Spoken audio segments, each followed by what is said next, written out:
Now, let us understand the economic and material condition of these people.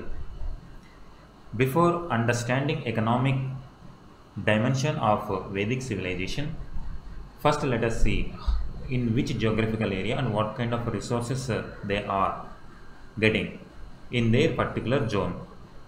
Let us open map of the world.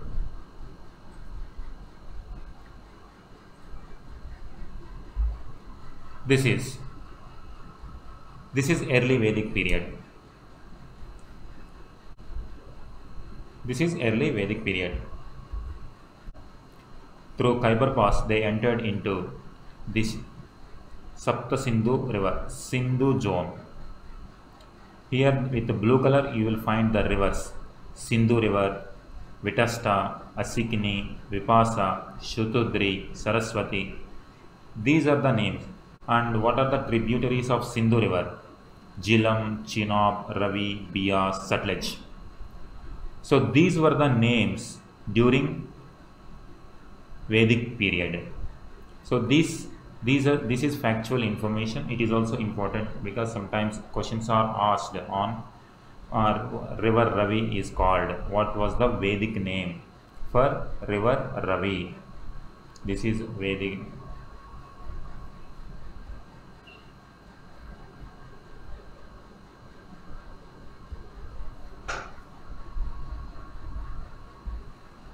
So it was called Purushni. It is the river Ravi. And Vipas, this is river Bias, modern name. This is the modern name. And Jhelum, Chenab. Similarly, Jhelum, Chenab, Ravi, Bias, Shutudri is Sutlej. So these are the names, present names and Vedic names. So this is the geographical location. The geographical location on which they were called Sapta Sindhu river, and their area was also called Sapta Sindhu. That means these Vedic people settled along the river Sindhu and its tributaries. So this is, and as we have seen in phase 1, they reached up to Yamuna river. They reached after Ganga river. They reached here in phase 2. This we call later Vedic period. So we will compare both ways. In geographically, in which locations they were there in phase 1, that is early Vedic period, and the geographical location in which they were there after 1000 BC. Here do not worry about these years. The generally accepted time period is from 1500 to 1000 BC. So this is one part. Now come to the later Vedic part. This is the geographical location of later Vedic after 1000 BCE. After 1000 BCE, they entered. After this, Saraswati river, they reached Ganga plains and different kinds of areas they colonized. It was called colonized or settled. Different names are used for the new settlements. So this is how early Vedic period and later Vedic period, how people settled from northwestern part towards eastern India. This is about the geographical location. Now come to the economic condition. Now come to the economic condition. And one more point here I would like to show you the kind of tribes. As we have already explained, as we have already seen, the early Vedic period, it was a congregation of many tribes. Here if you see the tribe named Bharata, Purus, Yadu, Matsya, these are all different tribes. So initially they were fighting amongst themselves and they fought with other people also. This is the zone where Indus people migrate to different locations and they came down and settled in different parts of India. So the intermixing of people took place between 1500 to 1000 BC. It is not a single incident, it is a continuous process, and it continued throughout history. So here 2 points I wanted you to understand. One is geographical location of the early Vedic period, and this is the geographical location of later Vedic period, and these are different types of tribes in early Vedic period. Okay, now come to the economic condition. Now economic condition of people, as we have seen, when they came from Central Asia and settled in northwestern part of India, their main animal was cow. So this is pastoral activity. So their main activity was pastoral activity. Agriculture was there because those people were semi-nomadics.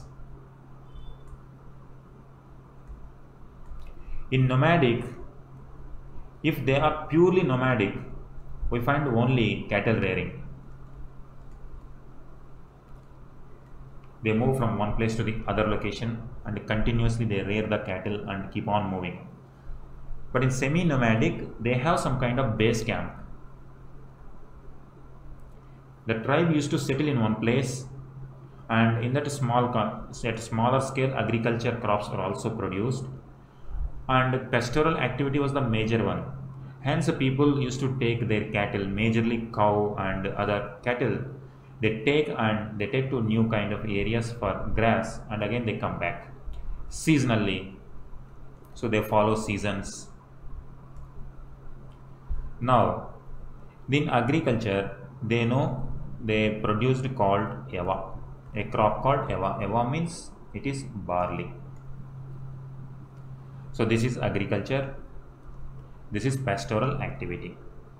Cow was very essential. They used to call it go or go, different names. Go was the word used for cows. So this is agriculture. They know some kind of metal working as well. So artisans were also there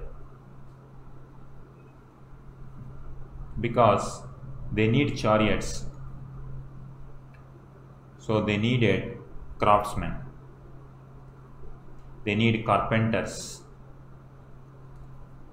And kind of metal, they smiths, copper smiths, bronze smiths were also there. So main activity, however, pastoral activity is the main dominant one. This is the dominant economy.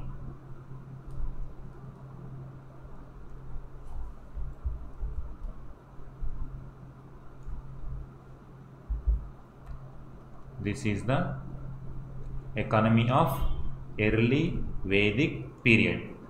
First we are seeing early Vedic period, and we will explain about later Vedic period also. So pastoral activity was the dominant one. Agriculture was there, however it is on small scale. They used to produce one particular crop, that is Yava. We are getting this information from which? Rig Veda. So from Rig Veda we are getting the details of the economic conditions of early Vedic period. However, trade was not an important aspect in early Vedic period because they came and they were settling and they were semi-nomadic. They used to move from one place to another place. Only when there is a settled life, you will find some kind of a trade exchanges with other people, other settled people. However, a smaller level barter system could have been there, and also some kind of nishka. Nishka means a kind of ornament was used for exchange purpose. Suvarna Niksha means gold ornament. They know gold also. So these are some of the economic dimensions of early Vedic period. Now when it comes to the most important aspect here is they do not know iron. Because of iron, they could not clear the forests.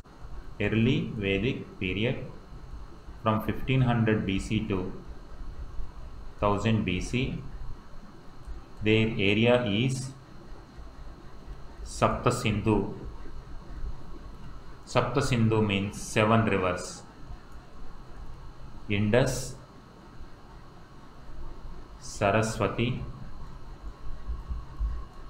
or simply we call it Sindhu, Saraswati, and 5 tributaries of Sindhu. In these 5 tributaries, Jhelum, Chenab, Ravi, Beas, Sutlej.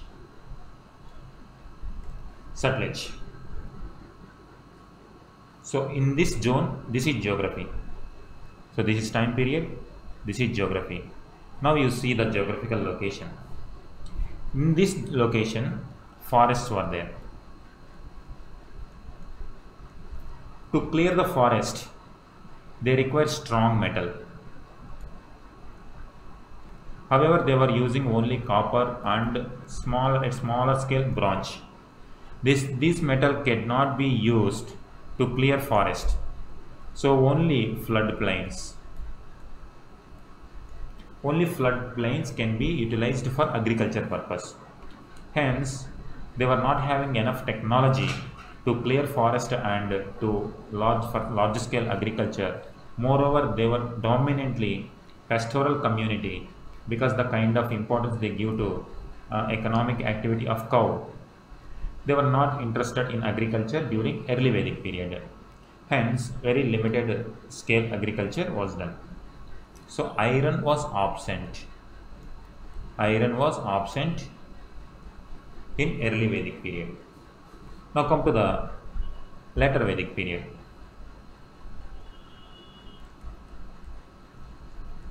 In later Vedic period, this is about 1000 BC to 600 BC.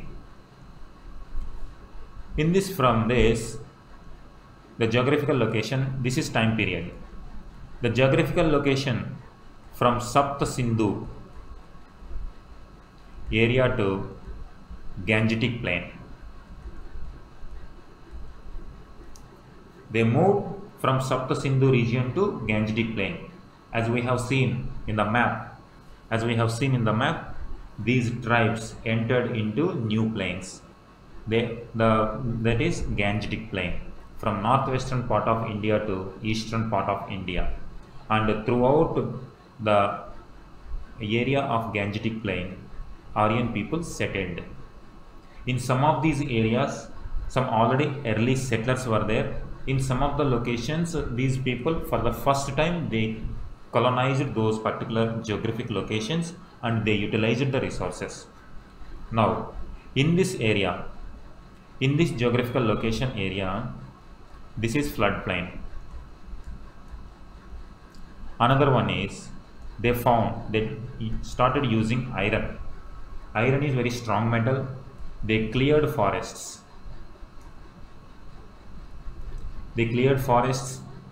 And they started using the agricultural practices. So agriculture was the major dominant aspect. Agriculture became dominant in later Vedic period. In early Vedic period, pastoral activity. In later Vedic period, agriculture was the dominant. Once agriculture become dominant, this means a settled life. Agriculture on large scale happens only when people settle in a particular location for very long time. So settled life. Whenever there is settled life, trade also take place. And trade, however, the word Nishka continued even during later Vedic period for exchange activities. And artisans were also there. Artisans were also there, and they were working on woodwork, metalwork,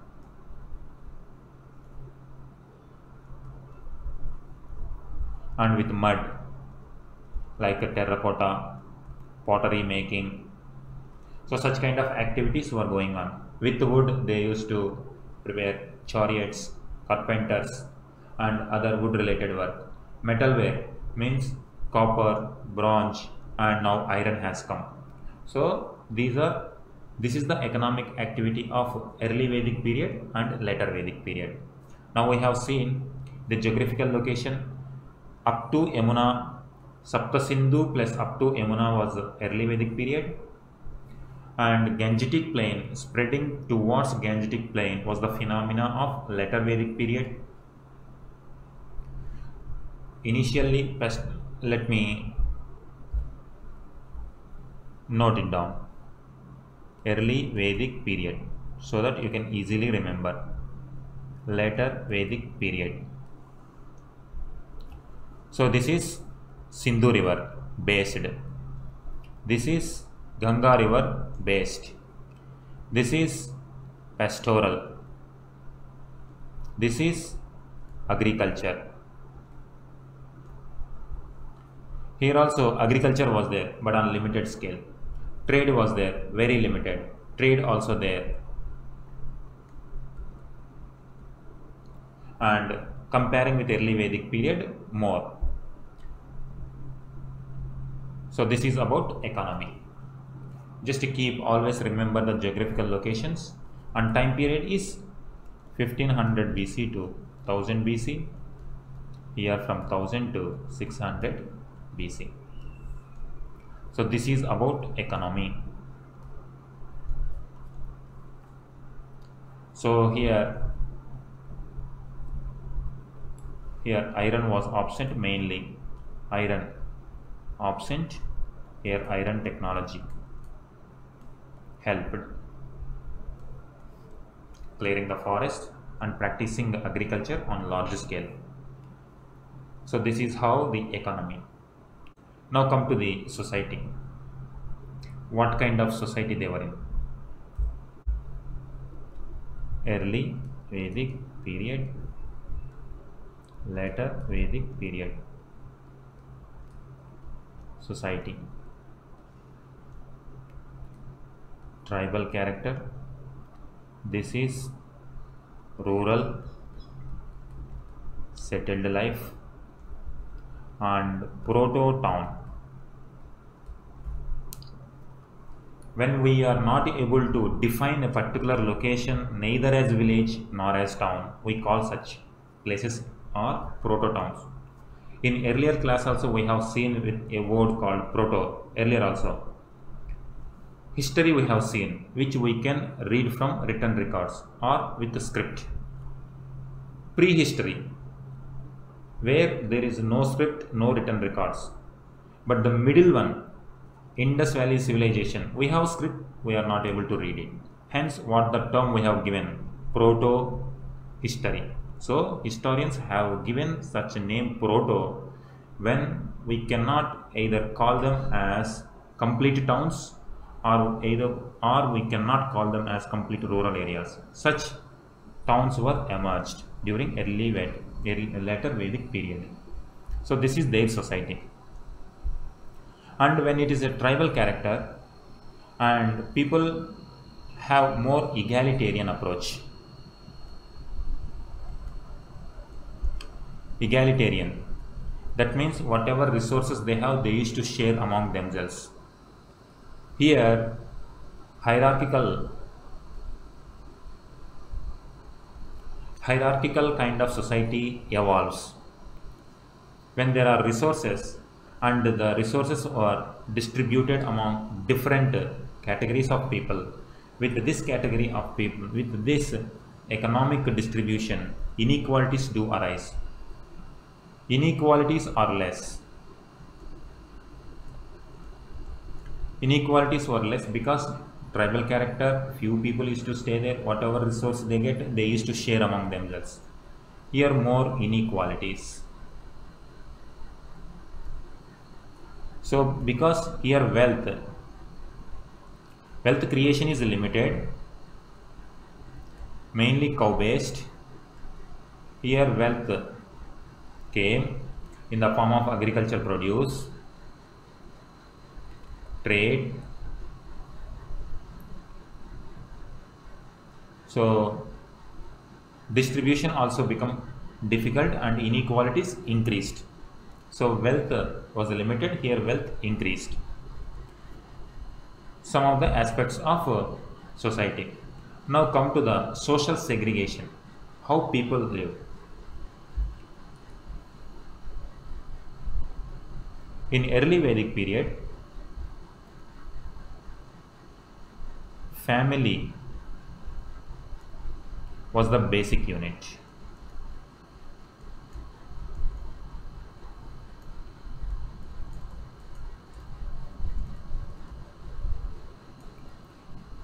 Here also family was the basic unit. Family was the basic unit. In later Vedic period also family was the basic unit. Kulapa or Grihapati. Here also Grihapati. Eldest male member was called Grihapati or Kulapa. Family. When it comes to village Gramini. Here also Gramini. Villages came. So from tribal character to small villages in early Vedic period, and here from tribal character shifted to larger villages. Village head was Gramini. Grihapati was head of the family. Gramini was head of the village. The society was divided into at family level, at village level, at here it is head of people, complete whole tribe.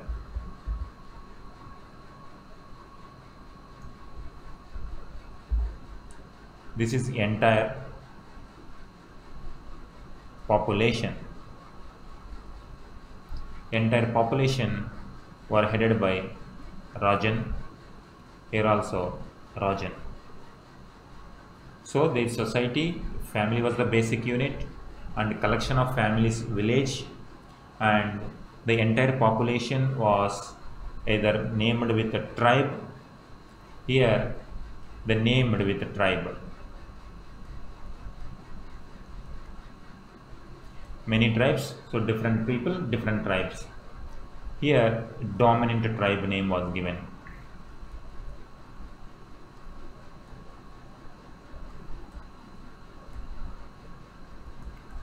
Here dominant tribe, suppose Kuru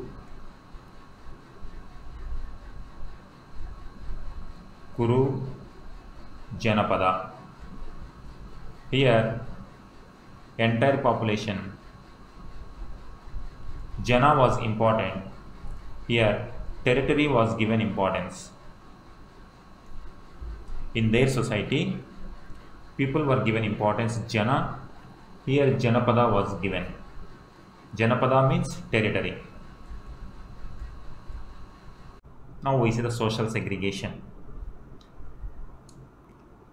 Now we see how the society is divided into different classes.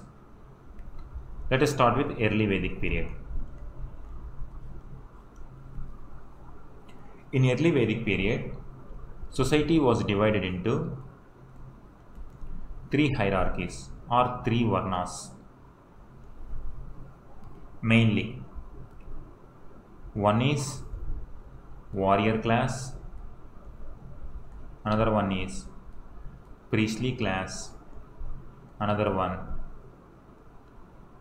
commoners. Three classes, three varna based. This warrior class used to protect cows. Cows were protected, called Gopala or Gopati.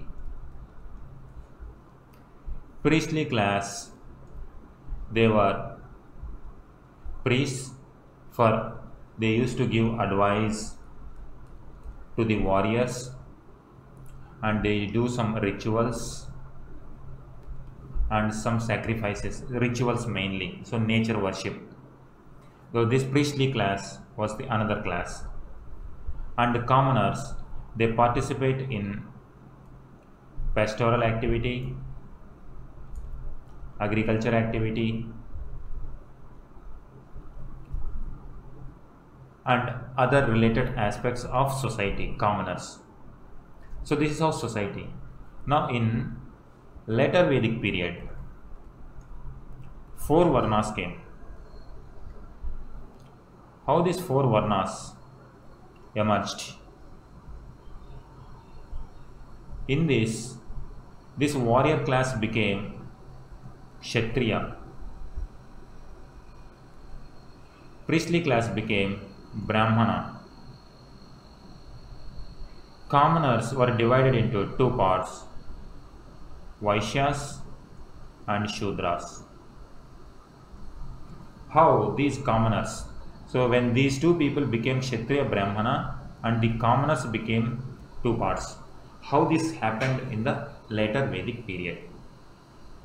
Now in the early Vedic period, we have seen when people, Aryans came, when Aryans entered into northwestern part of India, already early settlers were there. We have seen already early settlers. So these people, Aryans, divided these early settlers into two types. One is Dasas, another one is Dasyus. Aryan people called the early settlers with two names. One name was given to one section of people, other name was given to other sections of people. Dasas and Dasyus. These Dasas were early migration, early Aryans.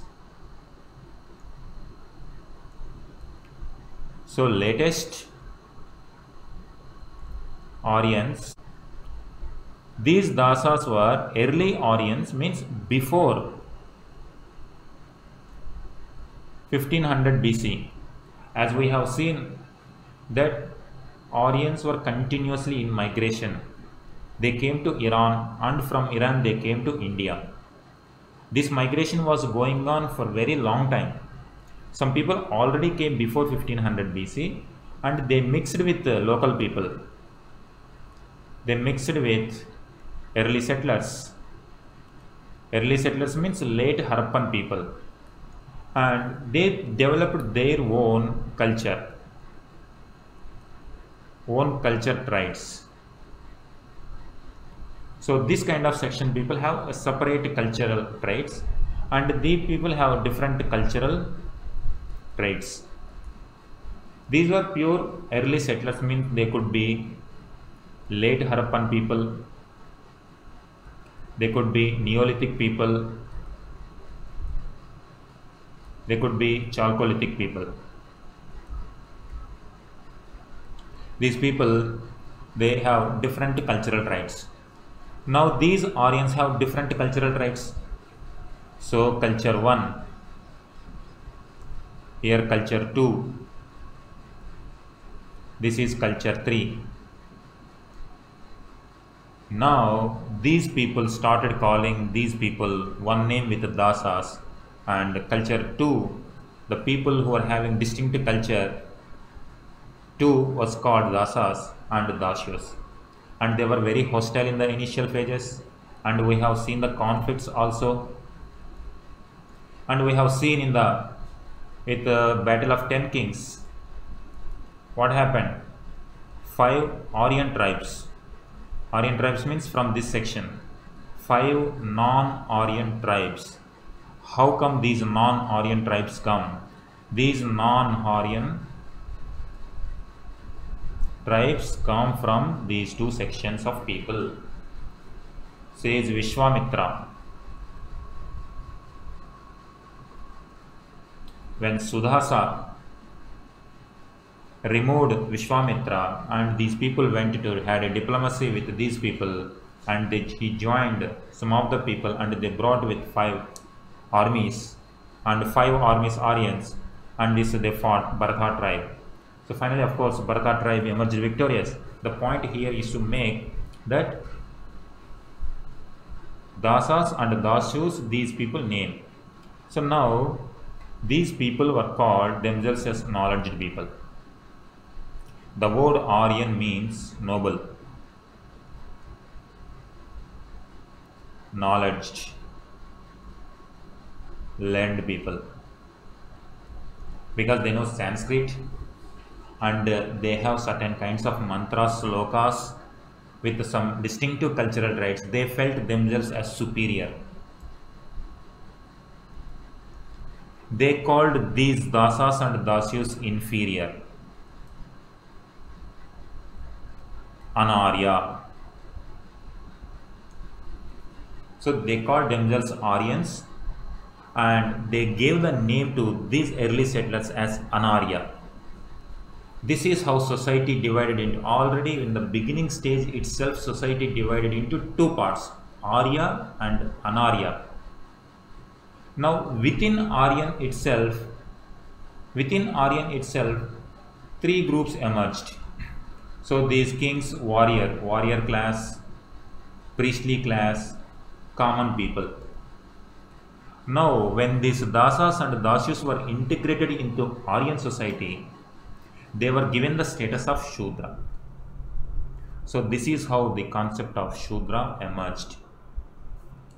In the early Vedic period, and Dasas and Dasyus, certain kind of liberty was there to, based on their work. Suppose if he was a warrior, if he is a soldier, warrior status was given in the early Vedic period. After early Vedic period, after 1000 BC, they did not give based on the talent, but by birth itself. So here most important aspect is Aryans and Aryans. Let me tell you this. Aryans and Aryans. Aryans, Dasas, Dasyus. These Aryans divided their society into warrior, priestly class, and commoners. These common people collectively called Vish. It is the word Vish. From where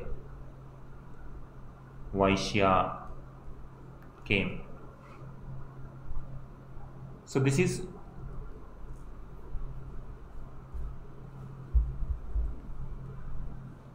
about early Vedic period.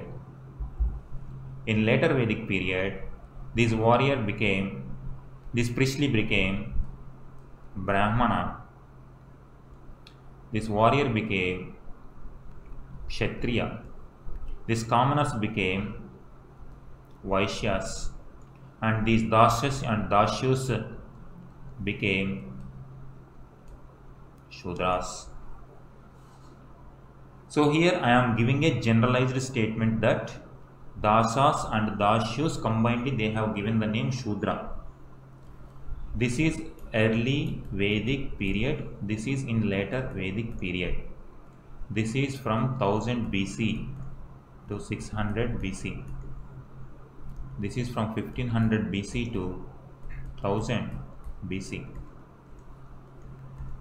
Here one aspect is there.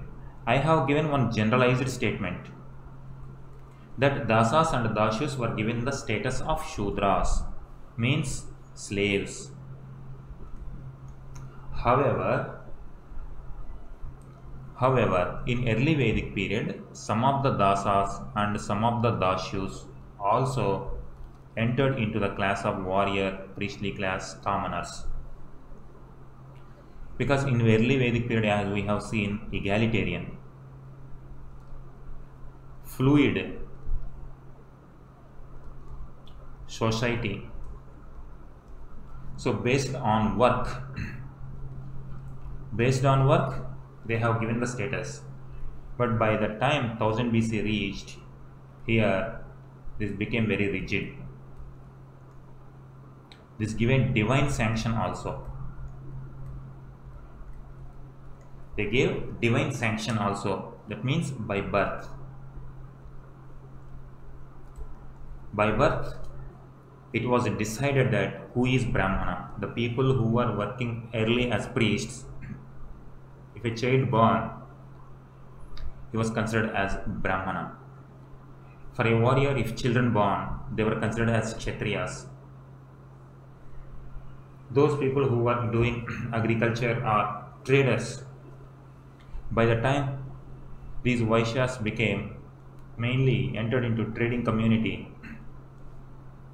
and agriculture and other activities were given to Shudras. If children born to trading community, they were termed as Vaishyas. And those people who were born to Shudras, by birth they became Shudras.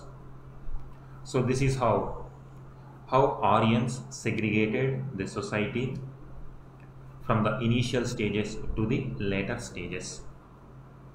So this is how Dasas and Dasyus were also integrated into Aryan society, but in a different way. This kind of power they use called soft power. Hard power means they use the sword. Soft power means with non-violent ways they integrate them with. How they integrated? They integrated with knowledge. They integrated with Vedas. I could have explained you Vedas. There are 4 Vedas. This Veda belonged to Rig Veda, belonged to early Vedic period, and other Vedas belong to later Vedic period. I could have explained it in the early stage itself. But after explaining this, you will understand now the importance of different Vedas. So as I have said, soft power means with a non-violent way. With a non-violent way, they integrated them. So they developed knowledge books, sacred books, or simply knowledge, rituals, Rig Veda.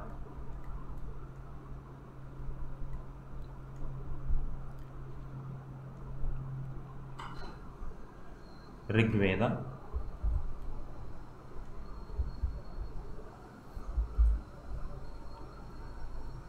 Sama Veda, Yajur Veda, Atharva Veda. 4 Vedas. This kind of power they used was called soft power. We have already seen what is soft power.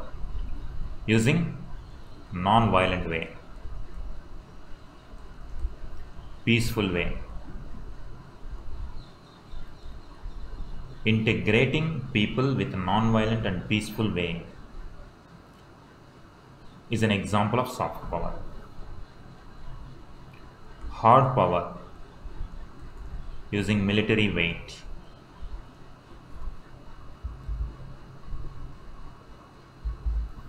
military,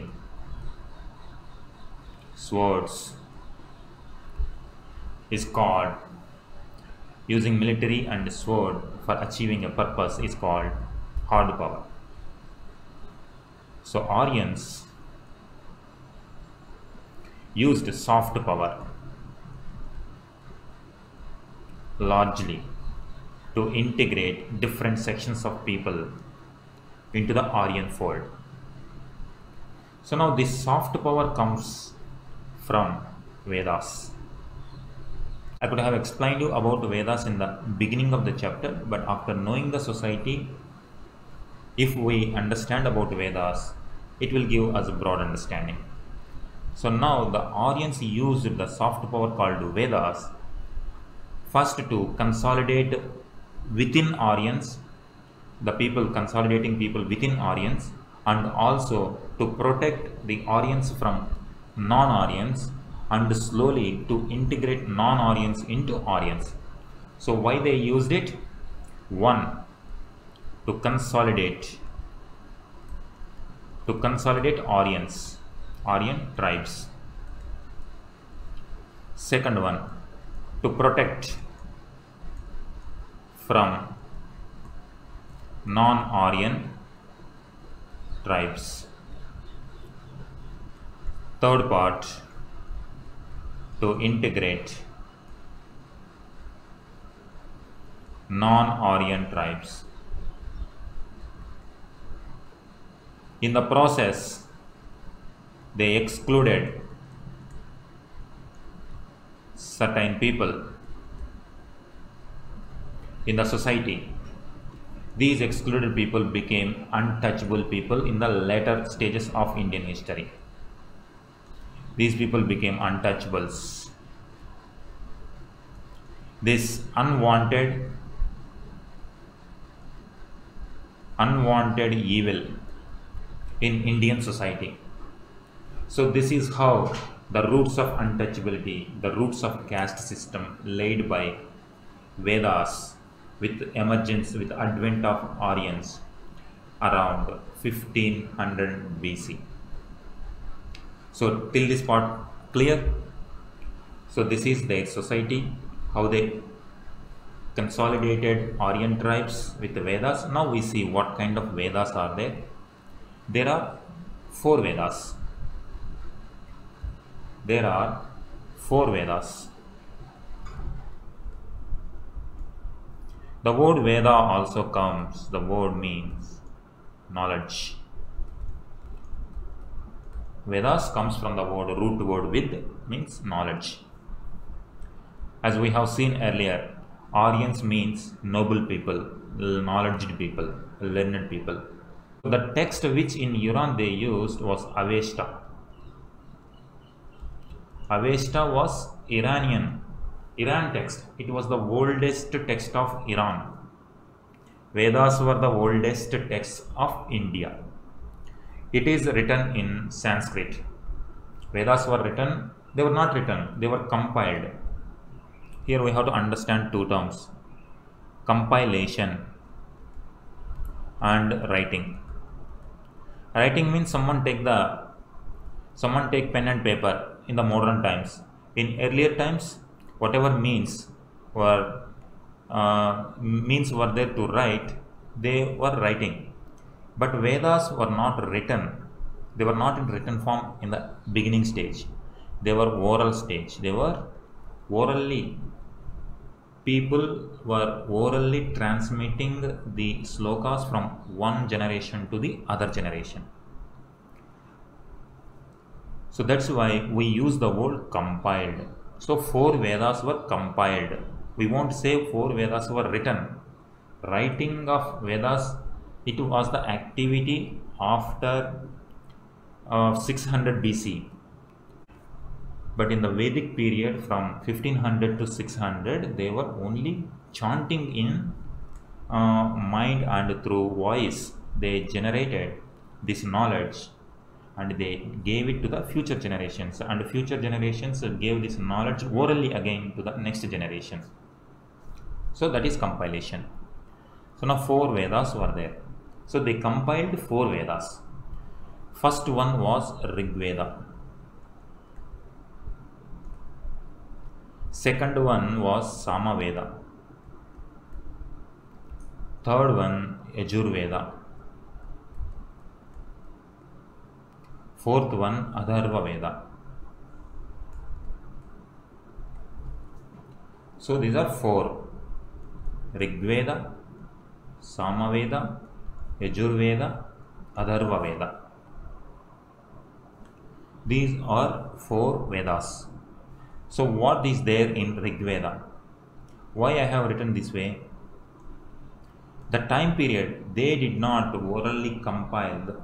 The time they have taken to compile, hundreds of years they have taken. This from 1500 BC to 1000 BC.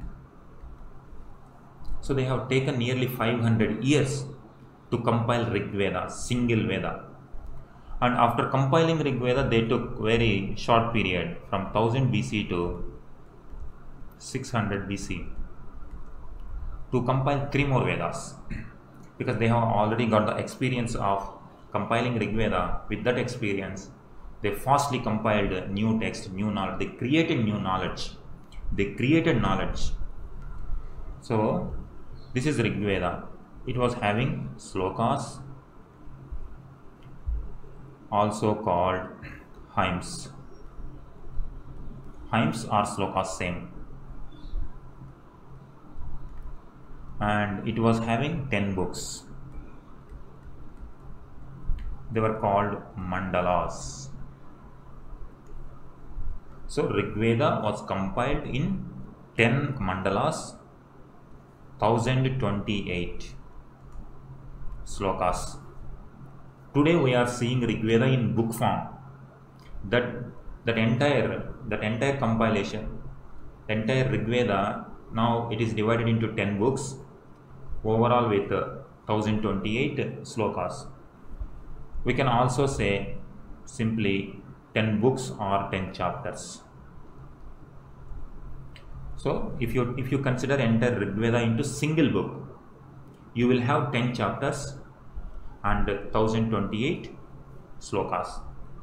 If you consider one chapter as one book, you will have 10 books, 10 mandalas and 1028 slokas totally. So whatever societal, whatever we have learned, what kind of society, the name Dasa, Dasyus, Yava means barley, the grain which they produced, barley, all those words came from Rig Veda. And about iron was not mentioned in Rig Veda. Apart from, after 1000 BC, they developed Samaveda. Why they developed Samaveda? It is only Rigvedic form. It is a Rig Veda only. Music for Rig Veda, or simply tunes for Rig Veda slokas. There is no extra information in Samaveda.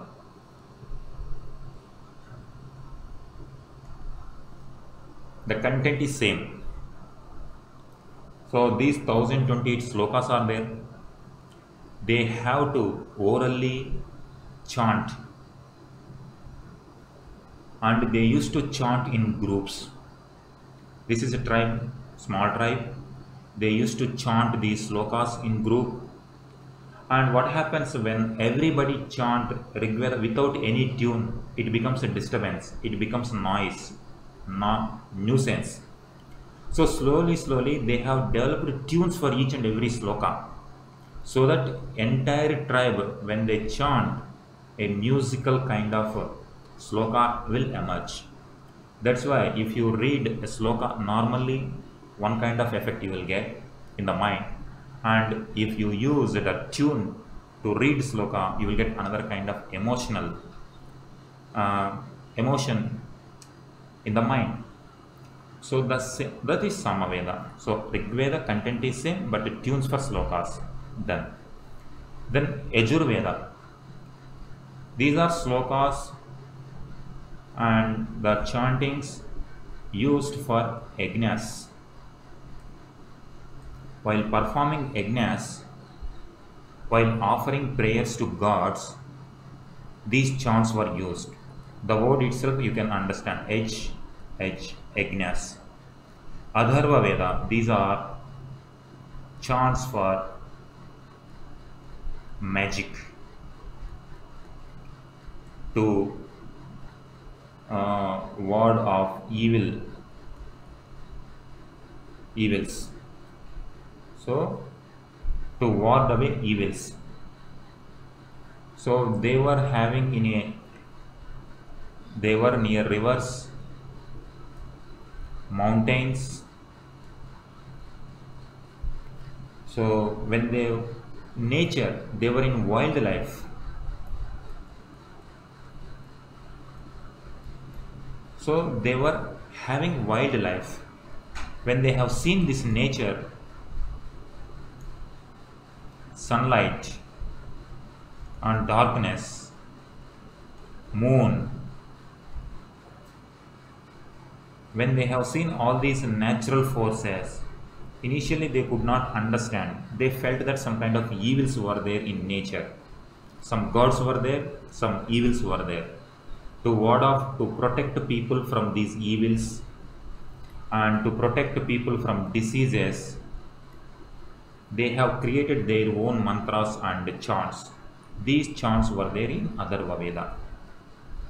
So Rig Veda. That's why Rig Veda, early Vedic period. This is early Vedic period. Early Vedic period was also called Rig Vedic period. This is later Vedic period, but combinedly Vedic civilization, Vedic period. So Vedic period means 900 years, 1500 BC to 600 BC. But Rig Vedic period means up to 1000 BC. Later Vedic period means after Rig Veda. So these are 4 Vedas. So Vedas, the word, it came from knowledge. So these are 4 Vedas. Apart from 4 Vedas, they have developed other compilations also. They are Brahmanas, Aranyakas, Upanishads, and Mahabharata.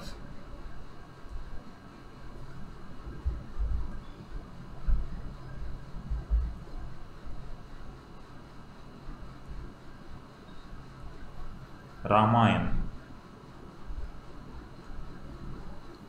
So Itihasas, they were called Itihasa.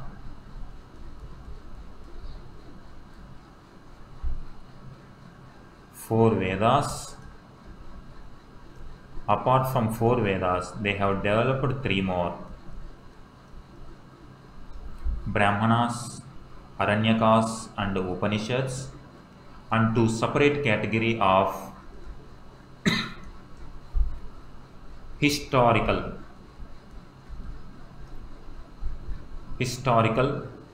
compilation. Itihasa means iti.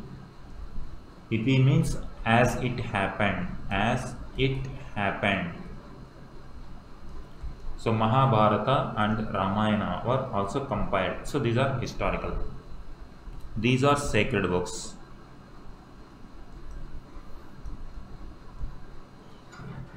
These are important while invoking the gods. These are used for integrating all sections of people.